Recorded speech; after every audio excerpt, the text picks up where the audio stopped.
Je vais vous parler du schéma Israël et d'un certain nombre de bizarreries dans ce texte.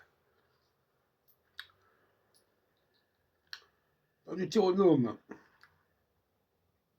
6e chapitre, la lecture est tutoyée. Et dans Deutéronome,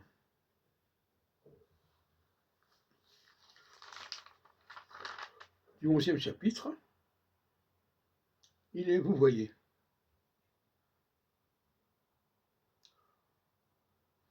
Et en revanche, Dieu est toujours tutoyé.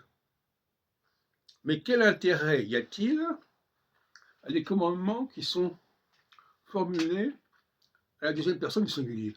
Aucun intérêt. C'est pas parce que quelqu'un va tuer une personne que ça va changer l'ordre du monde. Donc si tout un peuple le fait, oui. Pas parce que quelqu'un ne respectera pas le Shabbat que ça va changer l'ordre du monde. Mais si personne ne respecte le Shabbat, c'est d'autres problèmes.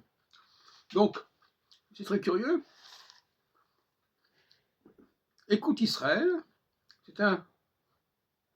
Bon, ça va encore. On s'adresse à Israël.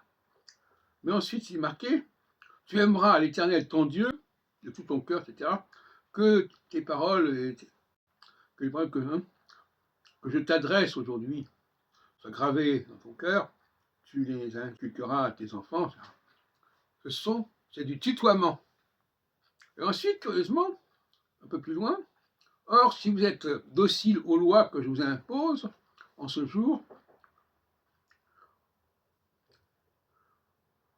à ce moment-là, il y aura des avantages. Mais le plus grave n'est pas là. Le plus grave, c'est que les 10 commandements également sont au tutoiement. Tu ne tueras point, tu respecteras le Shabbat, tu honoreras. Ce tutoiement est inacceptable. Il s'agit bien de s'adresser au peuple dans son ensemble. Même que l'alliance entre Dieu ne se fait pas avec un individu, elle se fait avec un peuple. On le voit bien dans l'Exode 3.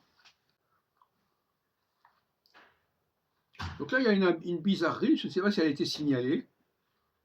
Je ne pense pas, enfin, tout est possible, on ne sait jamais.